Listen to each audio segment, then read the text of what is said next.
Everybody, welcome to my videos on living a more Jewish life. My name is Andy, and this lesson is the third video on being able to read Hebrew. I want to be able to teach 2 letters per lesson, and you should do 1 lesson per week and really focus on learning just those 2 letters for that week. And today is a really exciting day because we are going to be learning some words that we can make with all the letters that we have learned so far. We have already learned 4 letters: resh, bet, mem, pe, and even the ah sound for the vowel. If you haven't seen week 1 or 2, please go to those videos now so you can catch up, that you can find on my channel, and I will also put the links for those here. After 11 weeks of lessons, you should be able to at least sound out all the Hebrew, and then it's just a matter of time to practice eventually. Like in English, you just see a word and don't even have to sound it out anymore. At the end of this video, I'll give you some words and you can practice saying them and then finding them in books or documents in Hebrew. You hopefully won't have to sound them out after seeing them enough times, so try to practice seeing them, finding them, and every time you see them, say those words. So the first letter I'm going to teach you today is Shin. It is pronounced as sh, or like an S sound, depending on the context. S is in Sam.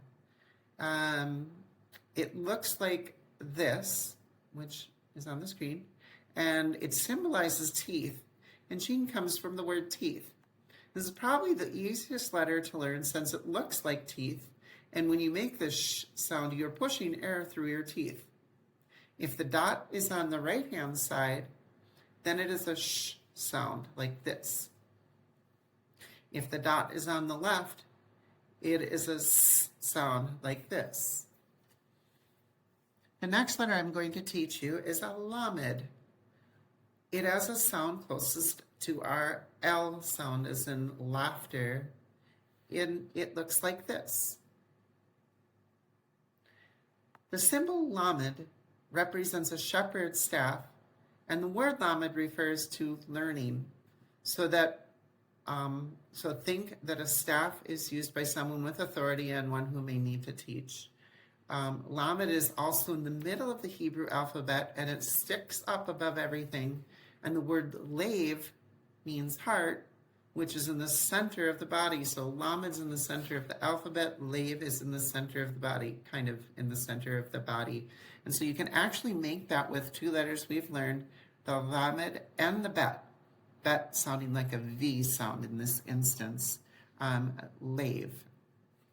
Once you remember lave, think of the word love, and you'll probably think of heart, I hope. I will show you another sound. Is an ed word. It is symbolized with the 3 dots forming a triangle below a word, and you can see an example right here. With the 6 letters and 2 vowels, we can now form a lot of words. Most Hebrew words have 3-letter roots, and so we'll be going through a few of those that are common words. Try to find these roots in Hebrew text. They can have other letters potentially between them or at the beginning or end, but we will learn what those mean eventually here. So one of the first words that I will teach is shame. That means name. So if I ask what your name is, I will use the word shame. And it looks like this. Next one is shell. Shell means belonging to.